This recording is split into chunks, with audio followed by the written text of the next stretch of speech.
Oke teman-teman, jumpa lagi bersama saya Obi Panis. Seperti biasa hari ini saya mau mereact sedikit video yang lagi viral di media sosial teman-teman. Dimana konflik antara Dewi Persik ya, konflik antara Dewi Persik, artis legendaris ya, artis dangdut ya, yang sering disapa DP atau Dewi Persik. Itu konflik dengan RT 06. Konflik dengan RT 06. Terjadinya konflik ketika sapi kurban Dewi Persik dititipkan di masjid RT 06. Akan tetapi sapi kurban tersebut ditolak oleh Pak RT. Namun informasi penolakan sapi tersebut sampai ke telinga Dewi Persik ya. Dewi Persik juga tentu angkat bicara terkait alasan dibalik penolakan sapi kurban Dewi Persik. Tentu juga viralnya konflik tersebut turut mendapatkan berbagai jenis komentar ya. Dan juga ketika saya melihat di berbagai aplikasi, Dewi Persik juga mendapatkan rujakan komentar netizen ya. Rujakan komentar netizen teman-teman, dan ini sangat seru ya. Saya menelusuri permasalahannya itu hanya terjadi ketika miskomunikasinya berkurang teman-teman. Itu miskomunikasinya berkurang.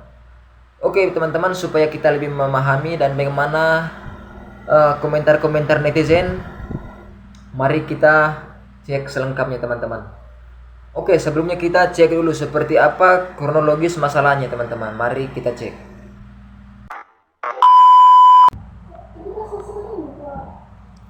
Dewi Persik saat ini lagi-lagi jadi sorotan netizen karena perselisihannya dengan Malkan, ketua RT lingkungan tempat tinggalnya. Keduanya pun pada akhirnya bertemu guna melakukan mediasi terkait masalah tersebut. Namun mediasi itu tak menemui titik terang. Saat ditemui usai mediasi di kediamannya kawasan Lebak Bulus, Jakarta Selatan tanggal 29 bulan 6 Kamis sore, wanita yang akrab disapa DP ini pun angkat bicara. Ia menjelaskan bagaimana konfliknya dengan ketua RT 06 yang bernama Malkan itu. Ia mengungkapkan bahwa pemicu awalnya permasalahan dengan ketua RT 06 bernama Malkan itu terjadi ketika dirinya menitipkan sapi kurban di masjid kawasan rumahnya.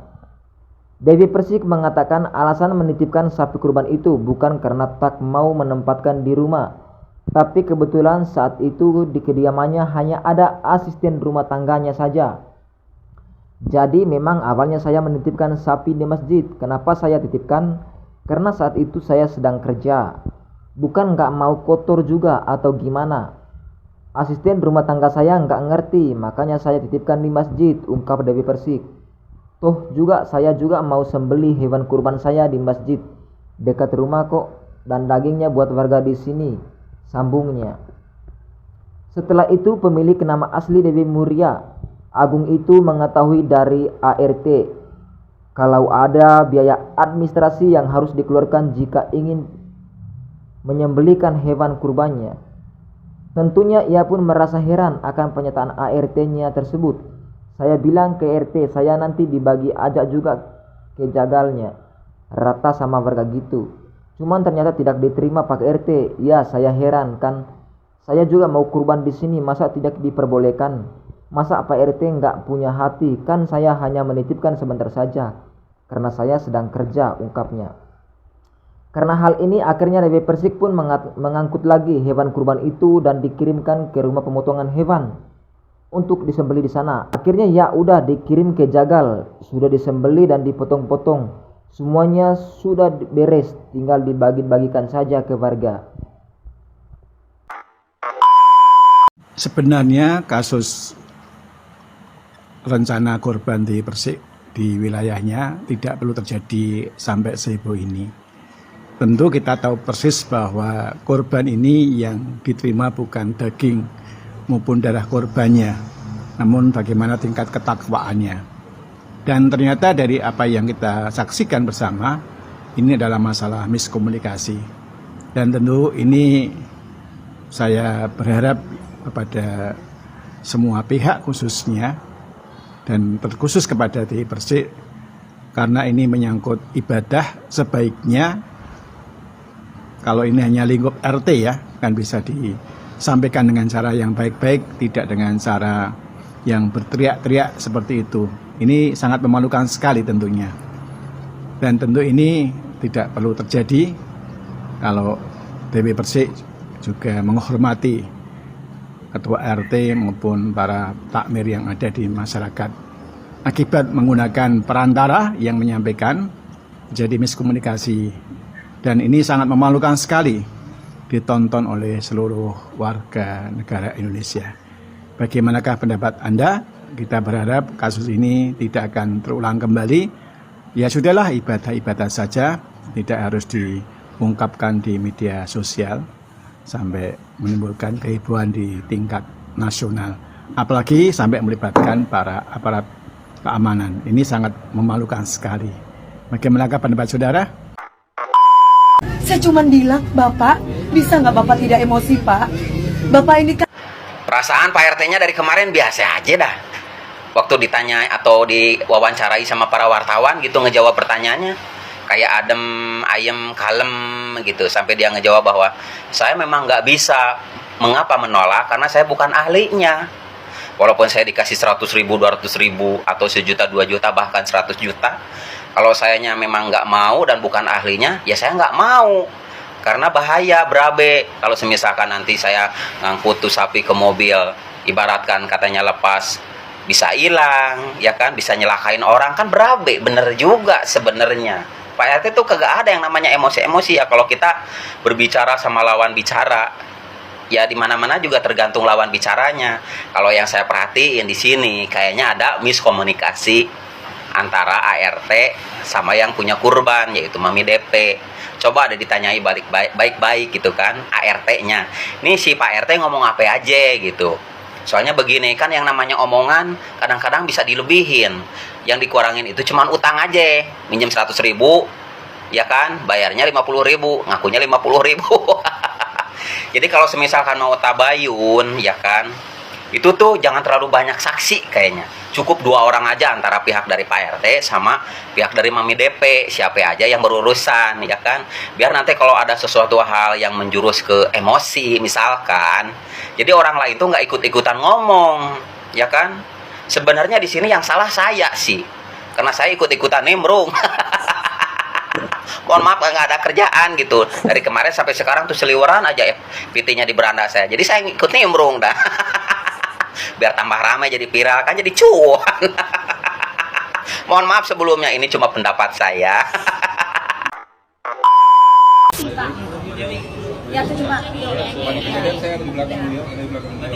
Nah, akhirnya persoalan uang 100 juta itu sudah clear ya. Di sini sudah jelas bahwa Pak RT tidak meminta uang 100 juta. Ya, ternyata itu persoalan harga diri. Nah, seorang public figure seperti Dewi Persik misalnya harusnya menjaga omongan, ya, menjaga omongan, apalagi terkait nama baik orang lain, ya, karena setiap omongan Anda, apa yang Anda posting di media sosial itu selalu direkam oleh publik 24 jam. Bahkan per hari ini di media sudah banyak yang menulis berita seolah-olah Pak RT benar meminta uang 100 juta. Bahkan saya membaca di Twitter dikait-kaitkan dengan persoalan politik. Padahal Pak RT sama sekali tidak mengaitkan dengan persoalan politik. Nah, DP lah yang menyebut-nyebut itu berhubungan dengan Ganjar lah, Anies lah. Akhirnya di sini double ya.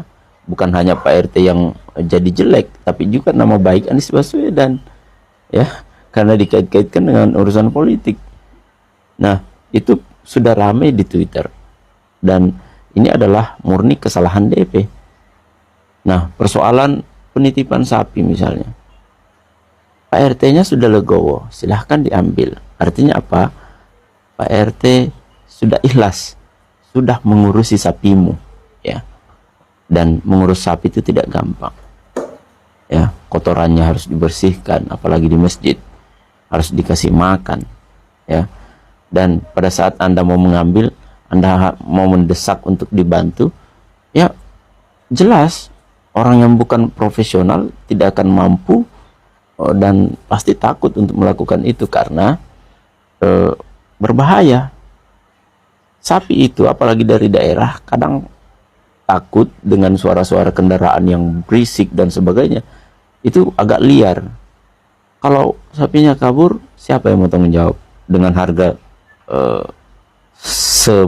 yang lumayan mahal ya, lumayan harganya ya untuk diganti gitu loh. Jadi ya di sini murni kesalahan DP ya, tidak memvalidasi dulu informasi itu.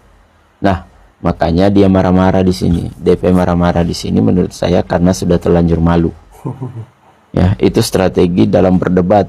Kalau orang sudah kalah, dia mencari jalan lain supaya tidak terlihat malu ya. Jadi pelajaran penting lain kali jangan seperti itu. Terima kasih. Terus di list orang-orang yang membutuhkan untuk orang-orang yang nggak mampu. Makanya kalau melaksanakan ibadah kurban itu yang ikhlas. Ngapain juga mesti minta data-data daftar nama-nama warga di sekitar. Itu kan sudah tugasnya bagian panitia kurban. Kalau ikhlas-ikhlas aja, mau dikemanain daging kurbannya ya itu terserah orang-orang yang mengurusnya. Gak usah minta data-data. Nah itu yang minta data-data itu sebetulnya buat apa data-datanya? Mau kurban aja repot.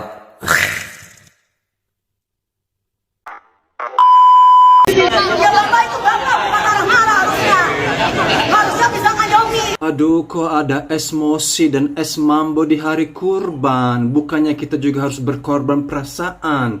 Kita harus damai dan menguasai diri. Dan masalah soal sapi hilang atau sapinya terbang atau tidak terhitung atau dicuri, itu bukan inti permasalahannya. Kita harus mengalah dan mencari titik temu. Lagian, kalau memang hari itu sapinya terbang dan hilang karena siluman, kita juga bisa melakukan korban hari esoknya.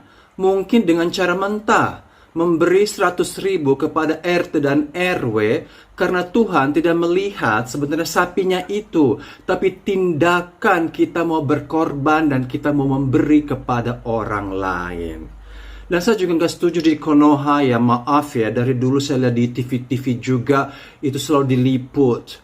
Kalau ada artis kondangan mau nyumbang 1 ton sapi diliput, sekalipun pejabat koruptor. Terus yang lain-lain yang rakyat jelita yang hanya mampu mempersembahkan kambing kecil nggak diliput dan juga merasa minder. Justru orang-orang yang diliput yang memberikan sapi 1 ton itu mungkin sombong dan mamer. Sebaiknya kalau memberi, mau sapi kek, mau bison kek, diem aja. Sebut nama, tapi nggak usah ditampilkan itu bentuknya berapa berat itu sapinya. Itu pandangan saya. Terus juga untuk gini-gini masalah keagamaan dan upacara, janganlah dibikin live atau diviralkan di agama apapun. Mau itu hari Nyepi, hari Natal, kongsi focoy, atau yang lain-lain, janganlah. Karena itu sangat tidak baik kita nebeng berita keagamaan mungkin untuk kepentingan sendiri supaya diviralkan.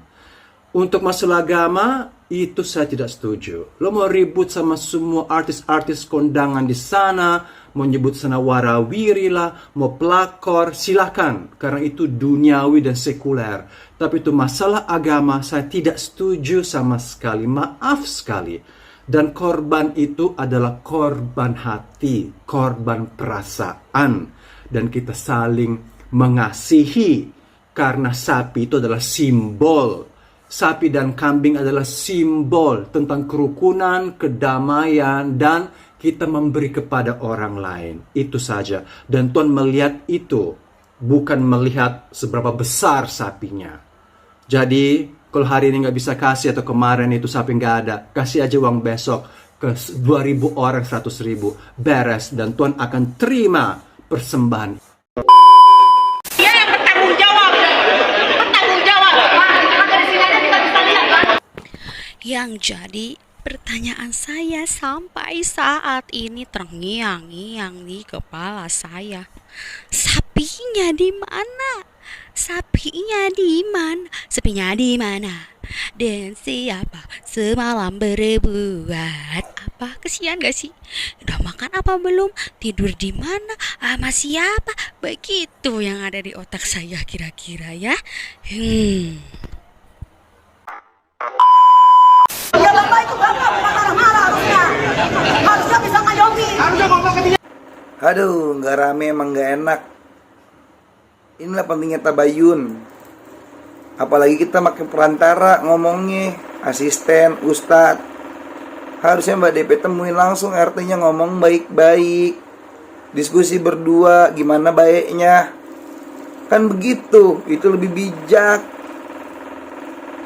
Jangan apa-apa langsung diangkat ke publik dengan asumsi sendiri. Kan jadi rancu kayak sekarang. Lagian tuh sapi kalau mau diurusin sama orang, ngapain dititip di situ? Mending kasih langsung ke yang mau ngurus. Nanti udah jadi daging baru bilang, laporin ke situ. Mau rancu ini baru kali ini nih, Idul Adha nih, harusnya sapi dikurbankan, tapi ini sapi yang jadi korban perasaan. Ikhlas. Dewi Persik disorak oleh warga dikarenakan sudah terbukti memfitnah. Oke lah Mbak DP, jadikan pembelajaran dalam hidup. Next time gak perlu sibuk-sibuk korban di kampung orang. Mending di kampung halaman sendiri, di tanah kelahiran sendiri. Gitu aja. Ya, apapun permasalahannya, kesalahpahaman jangan sampai terjadi lagi. Next time mending korban di tanah kelahiran kita. Karena terkadang niat baik belum tentu diterima baik, apalagi terjadi kesalahpahaman. Oke, next time kurban di Jember aja ya. Bapak Ketua RT Lebak Bulus, Jakarta Selatan. Ijen setit videonya. Jadi memang kasus ini adalah sudah riba-ribi dari semalam di Berandaku tentang sapinya Mbak Dewi Persik yang dititipkan di masjid ya. Juga berhubungan dengan Bapak RT juga warga sekitar. Jadi memang aku juga nggak berani berkomentar gimana-gimana, tapi memang yang aku tangkap dari berbagai komentar teman-teman semuanya bahwasanya memang ini ada kesalahpahaman antara ART-nya Mbak Dewi Persik, juga Mbak Dewi Persik, juga Bapak RT-nya. Dan Pak RT pun yang ngebela juga satu kampung, jadi bukan berarti Mbak Dewi fix 100% salah, bukan. Mungkin memang Mbak Dewi menerima informasi yang kurang tepat dari ART-nya, atau mungkin memang Mbak Dewi Persik kurang begitu bisa mengontrol emosinya sehingga memancing emosi daripada warga sekitar. Karena juga warga pun juga geram karena udah ngebawa nama-nama kampung mereka seperti itu. Jadi buat teman-teman semuanya, semoga masalahnya cepat kelar ya, dan kita juga tidak menambah-nambahi kericuhan. Semoga juga yang salah bisa mengakui kesalahannya dengan legowo, biar tidak tambah berlarut-larut seperti itu. Apapun itu yang namanya kesalahan, pasti ketika kita mau mengakui kesalahan pasti akan ada sisi positifnya ya. Dan kalau misalkan tetap kekeh dengan salah tidak mau mengaku salah, ya pasti akan tambah runyam seperti itu ya. Di sini saya juga belum tahu pasti siapa yang salah sama benar, tapi buat teman-teman sudah bisa menilai sendiri ya dari beberapa video siapa yang salah siapa yang benar. Oke? Terima kasih buat semuanya, sukses juga buat semuanya, semoga semua diberikan kesehatan, dan kalau berkomentar yang baik-baik saja, jangan sampai menggiring opini ke sesuatu hal yang merugikan salah satu daripada kedua pihak yang lagi berseteru. Oke, buat warga kampung yang mungkin merasa dijolimi atau bagaimana, semoga bisa lebih sabar, terus juga biar cepat selesai lah, karena damai itu indah ya. Semoga ini tidak jadi contoh buat semua RT ataupun RW. Mbak Dewi jangan merasa sedih dan jangan merasa bersalah seperti itu. Karena kejadian Mbak Dewi ini ada juga dialami di beberapa tempat. Contohnya di satu desa itu ada beberapa masjid dan masing-masing masjid melakukan kurban. Nah, kemudian ada warga yang menitipkan hewan kurbannya di satu masjid, namun dia berkurbannya di masjid yang lain. Nah, terkadang ada juga kesalahpahaman, keributan yang menjadi permasalahan ini. Sekarang panitia kurban kan ada, ketua panitia kurban ada, kepala lingkungan ada, kepala desa ada. Nah, kenapa harus terjadi seperti ini? Harusnya kan mereka tahu berapa yang dikurbankan. Nah, bisa dijelaskan kepada warga. kita ini melakukan ibadah kurban, bukan mau ribut-ribut. Ini untuk peningkatan ketakwaan terhadap Tuhan. Kasihan kan orang-orang yang ingin berkurban ya. Jadinya seperti ibadahnya itu nggak klop gitu ya, karena adanya keributan. Untuk kedepannya mohonlah panitia kurban, juga aparat desa itu juga saling koordinasi. Jangan hanya motong-motong aja, menghitung-menghitung warganya aja, namun tidak berkoordinasi. Itu yang saya tahu. Jadi mohon kedepannya janganlah pada saat seseorang mau melakukan ibadah menjadi keributan seperti ini. Kasihan Mbak Dewinya sampai seperti itu merasa bersalahnya. Nah, semoga apa yang Mbak Dewi persembahkan terhadap ketakwaan terhadap Tuhan yang Allah Subhanahu wa taala, Tuhan yang Maha Esa, menjadi amal ibadah Mbak Dewi, meluaskan, melancarkan dan membuka seluruh pintu-pintu rezeki Mbak Dewi dan berkah Mbak Dewi. Apa yang Mbak Dewi berikan dari hasil daging kurban ini kepada warga. Amin ya robbal alamin. Sehat, sukses dan semangat selalu di dalam karirnya Mbak Dewi. Harusnya bisa ngayomi. Harusnya ngomong ke dia. Ngayomi. Astagfirullahaladzim. Ini merupakan sebuah pelajaran bagi kita semua agar ketika kita memiliki permasalahan atau kesalahpahaman dengan orang lain, jangan langsung diekspos ke media sosial. Karena ketika sudah terekspos ke media sosial, itu akan menjadi konsumsi publik dan akan diketahui oleh banyak orang. Ketika sudah ramai di media sosial, akhirnya sama-sama saling mencari pembenaran dengan menyalahkan satu sama lain. Yang awalnya masalahnya kecil, jadi dibesar-besarkan. Padahal kalau kita lihat masalah awalnya itu hanya gara-gara sapi kurban. Yang awalnya niatnya ingin melakukan kurban, melakukan ibadah sunnah kepada Allah, justru malah jadi permasalahan. Kan harusnya malu kepada Allah. Niatnya ingin melakukan ibadah sunnah malah jadi kontroversi. Kalau orang-orang yang berpikir itu kan malu kepada Allah. Masa niat ibadah malah jadi permasalahan kan? Gitu harusnya. Dan juga ini pesan untuk baik itu dari kalangan influencer atau yang bukan. Ketika melakukan sebuah amal atau ibadah itu jangan semua dijadikan konten. Karena ketika kita melakukan amal atau ibadah, yang kita itu harusnya mengharapkan ridho dari Allah, bukan mengharapkan pujian dari penonton atau netizen. Makanya syarat diterimanya amal atau ibadah seseorang itu dengan keikhlasan. Ketika kita masih mengharap dengan pujian dari netizen, mengharap pujian dari penonton, maka itu akan menghilangkan keikhlasan. Keikhlasan hak karena Allah. Ikhlas itu terbagi menjadi 3. Dan ikhlas yang paling rendah, yang paling bawah, itu adalah mengharapkan dari Allah agar diberikan balasan di dunia, baik itu berupa rezeki, berupa kesehatan, dan lain sebagainya. Itu adalah tingkat ikhlas paling rendah. Jadi mengharapkan Allah memberikan balasan. Apalagi mengharapkan manusia memberikan pujian. Nah, itu akan menghilangkan keikhlasan. Sebagaimana sabda Rasulullah, sesungguhnya Allah tidak menerima amal atau ibadah kecuali dia ikhlas atau mengharapkan ridho Allah. Maka ketika kita mengharapkan pujian manusia, pujian makhluk, itu akan menghilangkan keikhlasan tersebut. Jadi melakukanlah ibadah atau amal itu karena ikhlas.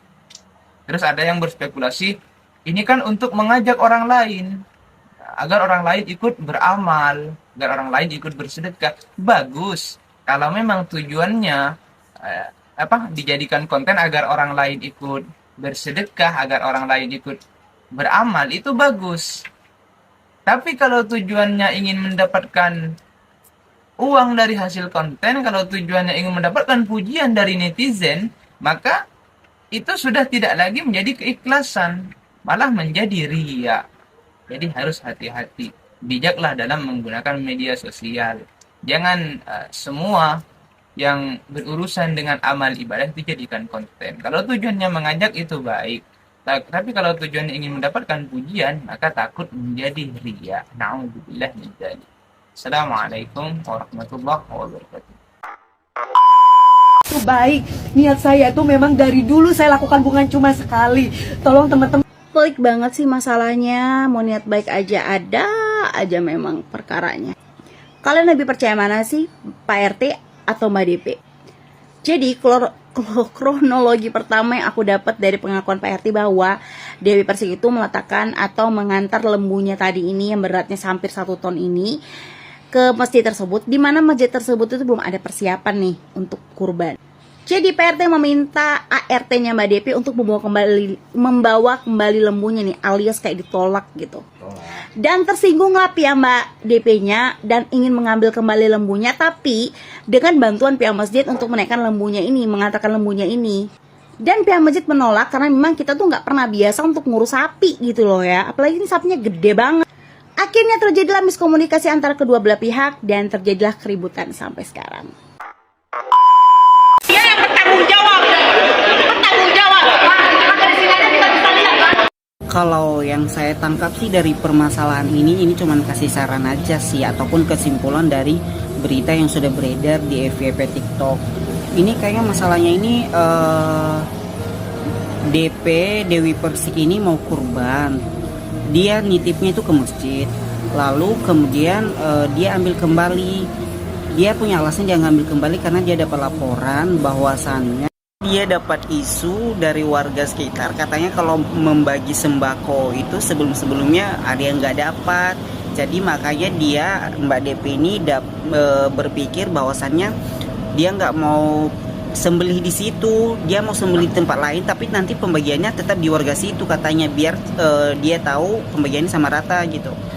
Itu tapi kemudian untuk yang masalah Pak RT-nya dia minta 100 juta itu kayaknya nggak bener deh, soalnya pernyataan dari PRT-nya itu katanya gini sama ART itu, sama ART Mbak Dewi itu katanya ini kan sudah ada di sini, jadi kalau mau dibayar pun 100 juta dia nggak mau angkut sapi itu di truk. Jadi dia bilang kayak gitu, bukan meminta uang 100 juta. Jadi kesalahpahamannya di situ juga gitu. Jadi sebenarnya kesimpulan dari permasalahan mereka ini cuma salah paham deh kayaknya. Mbak DP salah paham tentang permintaan 100 juta. Kemudian Pak RT juga salah paham kalau Mbak DP itu ngambil kembali sapi itu. Tapi kan maksud DP juga dia mau sembelihnya di tempat lain, tapi pembagiannya tetap di warga itu. Makanya dia minta list warga untuk itu. Jadi begitu kira-kira. Jadi sebenarnya nggak ada yang salah sama nggak ada yang benar sebenarnya. Ini cuma kesalahpahaman saja. KDP kenapa diambil lagi sapinya yang di masjid dekat rumah? Aku paham. Setelah aku lihat klarifikasi dari Pak RT dan video Mbak DP ini, ternyata aku paham kalau mereka tuh cuman salah paham. Aduh, aku bingung deh baca komen-komen pakai netizen ini. Aku di pihak Pak RT, aku di pihak Mbak DP. Kalian tahu gak sih sebenarnya mereka berdua ini salah paham gitu loh. Jadi dari awal Mbak DP itu memang mau nitipin sapinya di situ karena dia bilang itu kan karena itu lokasinya tempat tinggal dia. Terus ya dia mau titip di situ gitu loh. Titip doang. Terus dia ambil lagi karena dia pikir dia pengen sembelih itu di tempat temennya dia loh. Jadi aku lihat sih Mbak DP tuh nggak ada kayak niatan pengen udahlah nggak usah di situ sembelihnya takut bla bla bla bla, enggak ada. Terus waktu si DP ambil lagi sapinya dari Pak RT, aku lihat Pak RT-nya ini malah tersinggung. Padahal kalau kita lihat dari klarifikasinya Mbak DP sendiri kenapa dia ambil sapinya, itu nggak ada niat apa-apa. Maksudnya nggak ada niat nggak usah lah, nggak ada niat percaya, maksudnya nggak ada percayanya sama Pak RT, enggak. Kayaknya mungkin karena dia dapat saran dari temennya buat potong aja di sini bla bla bla segala macem gitu, karena katanya kalau potongnya di situ warga situ akan kena uang cas potong sembelih 750 sampai 1 juta, dan Mbak DP bilang Mbak DP tidak mau pakai potong warga di sana. Nah tapi kalau Mbak DP plus sembelihnya di tempat temennya itu nggak bayar guys. Itu kenapa Mbak DP minta list warga dari si partai ini, tapi ternyata Pak RT-nya tersinggung. Ya aku sih nggak ada di pihak siapa-siapa ya, tapi ini sebenarnya salah paham aja, kurangnya komunikasi aja gitu loh. Jadi si Pak RT-nya merasa kok nggak dihargain, terus nggak dipercaya, sementara Mbak DP-nya tuh lebih mikirin oh iya oke baiknya aja begini gitu, sebenarnya gitu ya. Tapi menurut aku itu kan sapinya Mbak DP ya, terserah Mbak DP sih. Yang aku sih nggak pihak ke siapa-siapa ya, tapi sebenarnya ya udah nggak usah tersinggung ya. Toh juga warganya bakal dikasih. Jadi ini sebenarnya aku lihat sih Pak RT-nya merasa tersinggung. Jadi salah paham kali ya. Oke teman-teman, jadi kira-kira seperti itu ya durasi videonya teman-teman, lumayan panjang ya, lumayan panjang. Jadi kira-kira seperti itu kronologis masalahnya teman-teman, dan juga berbagai jenis rujakan komentar netizen. Oke teman-teman, bagaimana menurut teman-teman? Silakan komen di kolom komentar. Sampai jumpa lagi di video berikutnya. Saya Obi Banis, saya menyapa. Terima kasih.